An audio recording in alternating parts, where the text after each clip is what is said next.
अस्सलामुअलैकुम वरहमतुल्लाहि वबरकातुह। कुछ चीज़ें ऐसी हम डेली खाने में इस्तेमाल करते हैं कि जिसकी वजह से मर्दाना ताकत में कमी आती है। तीन ख़ास चीज़ों का मैं ज़िक्र करूँगा कि अगर आप उसको मुसलसल ज़्यादा इस्तेमाल करते हैं तो फिर मर्दाना ताकत में कमी भी आएगी। और तीन चीज़ों का मैं ऐसे भी ज़िक्र करूँगा कि अगर आप उसका मुसलसल इस्तेमाल करते हैं तो इंशाअल्लाह जिस्म में मजबूती और मर्दाना ताकत में बढ़ोतरी होगी। तो आइए जानते हैं कि वो कौन कौन सी चीज़ें हैं। नंबर एक, सबसे पहले उन चीज़ों को हम समाप्त कर लें कि जिनकी वजह से मर्दाना ताकतों में कमी आती है। नंबर एक, इमली।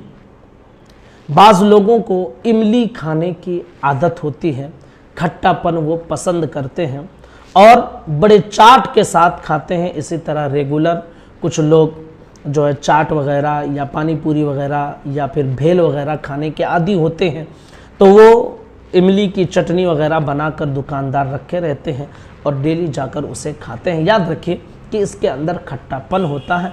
खट्टापन मर्दों के लिए ज़्यादा इस्तेमाल करने में नुकसानदेह ये है कि मर्दाना ताकत में कमी आएगी। इसी तरह नंबर दो, खट्टा अचार। इसको भी अगर आप ज़्यादा इस्तेमाल करते हैं, जैसे कि आम वगैरह के अचार जो होते हैं जो ज़्यादा खट्टे होते हैं, तो अगर आप मुसलसल इसको इस्तेमाल करते हैं तो मुमकिन है कि इसके ज़रिए से आपके मर्दाना ताकत में कमी आए। इसी तरह नंबर तीन, लीमू।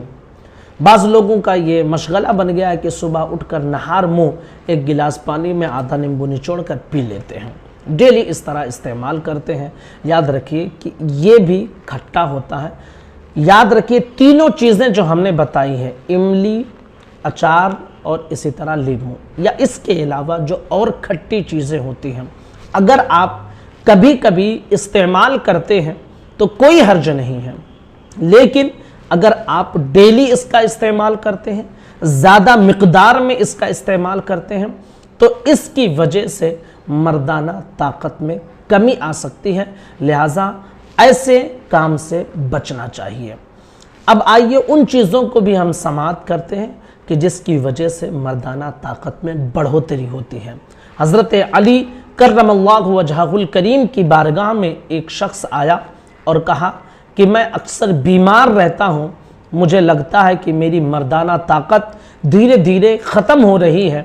बहुत इलाज करवाने के बाद भी ये बीमारी ख़त्म होने का नाम नहीं ले रही है। मैं क्या करूं कि ये बीमारी ख़त्म हो जाए। हज़रत मौलाए कायनात रज़ियल्लाहु ताला अन्हु ने इरशाद फरमाया, ऐ शख्स, अल्लाह ने ऐसी चीज़ों को पैदा फरमाया है कि जब उसका इस्तेमाल कोई बंदा करता है तो वो अल्लाह के अमान में रहता है। उसने पूछा कि वो कौन सी चीज़ें हैं, तो हज़रत मौलाए कायनात ने तीन चीज़ों का जिक्र किया कि अगर आप इसका इस्तेमाल करते हैं तो इससे जिस्म में मजबूती पैदा होगी और मर्दाना ताकत में कमी नहीं आएगी। नंबर एक, अंडा। मौलाए कायनात ने फरमाया कि रात को उबाल कर इसे खा लिया करो, जिस्म को मजबूती मिलेगी और हड्डियाँ भी मजबूत होंगी। जब जिस्म मजबूत होगा, हड्डियाँ मजबूत होगी, तो फिर इंसान के मर्दाना ताकत में कमी नहीं आएगी। इसी तरह बादाम। कुछ बादाम खा लिया करो रोज़ाना।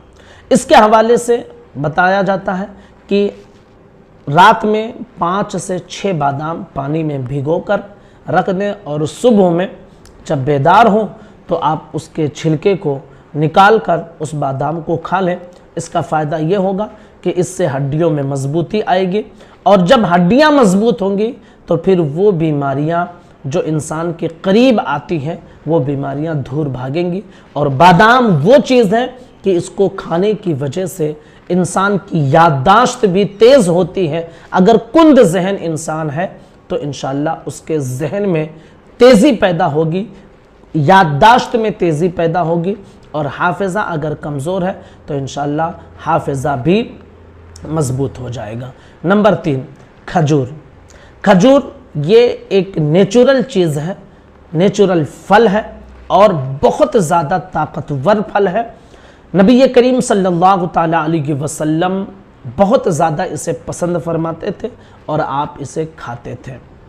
याद रखिए कि खजूर में बेपनाह बरकत है। इस पर हमने ऑलरेडी क्लिप बनाई है, आप मिलियन में लोगों ने देखा है, आप उसे सर्च करके देख सकते हैं कि इसके फ़ायदे क्या हैं। तो खजूर खाने से भी इंसान के मर्दाना ताकत में जो है बढ़ोतरी होती है, उसके जिस्म में मजबूती पैदा होती है, कैल्शियम वगैरह में बढ़ोतरी पैदा होती है। तो जब ये सारी चीज़ें बढ़ी रहेंगी ना, तो इंसान के जिस्म में कमज़ोरी नहीं होगी, और जब कमज़ोरी नहीं होगी तो फिर इंसान के मर्दाना ताकत में कमी भी नहीं होगी। तो 3 चीज़ें वो हैं जो हमने शुरू में बताएं, उनसे परहेज़ करें और इन 3 चीज़ों को अपने खाने पीने में आप इस्तेमाल करें, तो इंशाअल्लाहुल अज़ीज़ एक मज़बूत इंसान आप रहेंगे और मर्दाना ताकत में कभी भी इंसान की कमी नहीं आएगी। गुजारिश है कि हमारी इस क्लिप को ज़्यादा से ज़्यादा लोगों तक शेयर करें। अस्सलामु अलैकुम वरहमतुल्लाहि वबरकातुहू। की शादी होने वाली है 3 दिन के अंदर अंदर, उनके लिए ये कमाल का टोटका है। 3 दिन में असर छोड़ने वाला नुस्खा है। इसको थोड़ा सा लंबा करें आप, लेकिन 3 दिन भी अगर शादी को रह गए और कोई तैयारी नहीं कर पाए हैं सेक्सुअल हेल्थ इश्यूज़ के ताल्लुक़ से, तो आइए शुरू करते हैं। फ़िक़्ह और हिकमत में आप तमाम साथियों का खैर मक़दम है। उम्मीद है भाई आप सब अच्छे होंगे, खैरियत के साथ होंगे।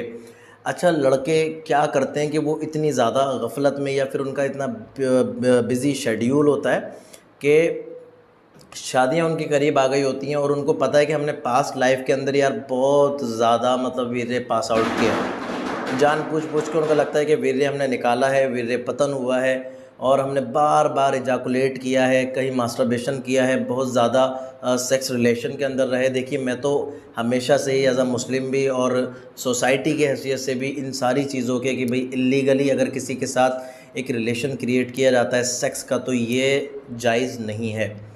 ये मतलब अपनी बीवी के साथ ही अगर आप सेक्स करते हैं, वो एक रिश्ता कायम करते हैं, तो वो अच्छा है। उसके अलावा उसके जिस्मानी भी नुकसान हैं और रूहानी भी नुकसान है। तो खैर, बात ये थी कि बहुत ज़्यादा किसी के साथ इंटीमेट हुए या फिर बहुत ज़्यादा मास्टरबेशन किया, इजाकुलेट बहुत ज़्यादा किया। अब शादी के भी दिन करीब आ गए, इतना ज़्यादा शेड्यूल बिज़ी रहा काम में, काज में, दोस्तों में, कि उनको तैयारी का बिल्कुल मौका नहीं मिला या फिर वो कर नहीं सके कि अपना कोई कोर्स कर लेते या फिर अपना कुछ दवाइयाँ ले लेते, देसी जड़ी बूटियों के साथ इलाज कर लेते कि कम से कम ठीक होता। अब अगर ऐसे लोग कि जिनके 3 या 4 दिन बचे हैं, तो वो ये काम कर लें भाई, 250 ग्राम दूध, क्या समझे, 250 मिलीलीटर आपने दूध लेना है। एक देसी मुर्गी का अंडा लेना है आपने, देसी मुर्गी का अंडा आप तोड़ के डाल दीजिए दूध के अंदर, और आपने 20 ग्राम देसी घी डालना है इस दूध के अंदर। इसको पकाना है। पकाना कब तक है? जब तक कि दूध थोड़ा सा गाढ़ा ना हो जाए। जब दूध गाढ़ा हो जाए तो भाई इसको उतार लीजिए, ठंडा करके इसको पी लीजिए रोज़ाना रात को सोते टाइम। आप यकीन करें 3 दिन में आपको ये ऐसा असर छोड़ देगा कि अगर तीसरे दिन आपकी शादी है ना जनाब, तो आप हक़ अदा कर देंगे पहले दिन वाला, जो कि बहुत ज़्यादा क्रिटिकल स्टेज होती है। उस पर अगर नहीं हुआ मामला तो ज़िंदगी भर का मसला ख़राब हो जाता है। मुझे उम्मीद है कि ये नुस्खा आपको अच्छा लगा है, इससे ज़रूर करोगे आप। मिलेंगे एक नई वीडियो के साथ, आज के लिए इतना ही। चलिए, अल्लाह हाफ़िज़।